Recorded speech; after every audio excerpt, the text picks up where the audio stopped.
Order! Order! You are an incorrigible delinquent at times. Behave yourself, man!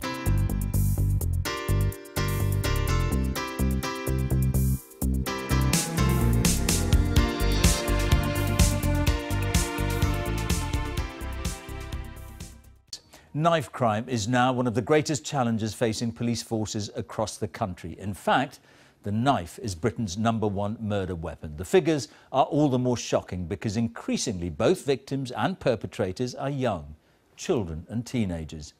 Last year, nearly 32,500 knife crimes were committed in England and Wales. That figure was up 14% on the previous year.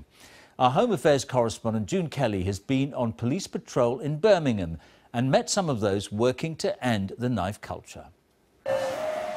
A summer evening in Birmingham, and the force response teams from West Midlands Police are dealing with dozens of emergencies.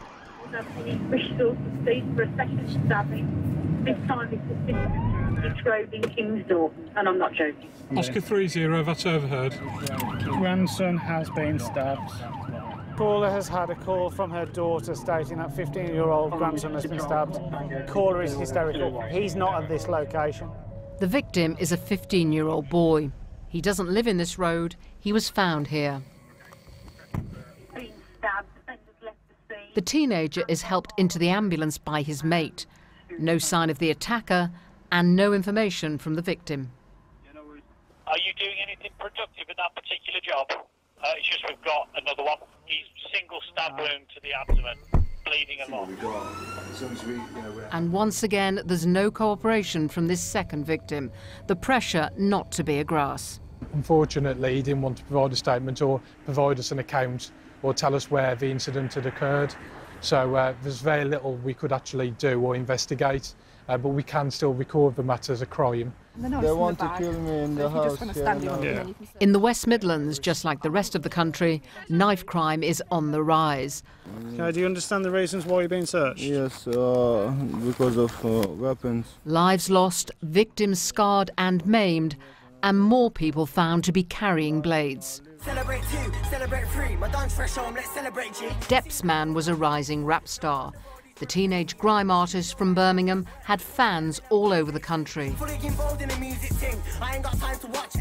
He was murdered weeks after his 18th birthday. A row over a girl spiralled into a fight, and then his rival pulled a knife and plunged it into his heart. 7 hours later, Depsman, real name Joshua Ibera, was dead. I say Joshua, not Depsman. Not a grime MC, because Joshua is my little boy. Now his mum Alison goes into schools and uses her son's name, fame and death to drive home the consequences of carrying knives. We're not showing these children's faces because they've been permanently excluded from mainstream schools. Every single time his heart stopped, he fought back and fought back, 7 heart attacks. But on the morning of the 21st of September at 5:58 AM, my son gave up on life and he died. We were given unique access to this class, part of City of Birmingham School, which looks after excluded children. At the entrance, there's a scanner to stop any weapons coming in. But why do you think someone's going to carry a knife on the street as a weapon? To protect yourself from others. And today the pupils are also hearing from Constable Rob Pedley. He's in different schools every week as part of a campaign by West Midlands Police to try to turn teenagers away from the knife culture. If you've got your kitchen drawer at home, take out one of the little sharp knives, you're carrying the country's #1 murder weapon. It's not the gun, it's the knife. Staff here have enlisted Rob and Alison because every day they're battling to keep these children safe and out of trouble. While we can't show their faces, we were able to record their words.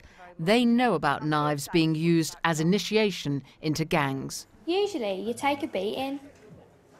When you take a beating, they only have to stab you in the arm. That's what my cousin did. Nathan Chin spent most of his teens in and out of young offender institutions and has served jail terms for knife crime.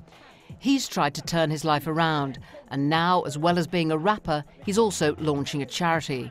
He knows why people carry knives. How are you going to break that cycle? That's very hard, isn't it? People who have been through things, people who have gone to prison, real people who have been in situations are the best people to help reform people and give people, tell people about their experiences, and you know what I mean, and definitely doing workshops and having more awareness about these things and showing that, you know what I mean, looking at the consequences of why these things, you know what I mean, what can happen. And as the mother of a murdered son, Alison is calling for a different approach to stop so many ruined lives. Looking at them as being scum of society isn't working. We need to step right back to 9-year-olds, 8-year-olds and guide them in a better direction. It's going to be a big old blue light then.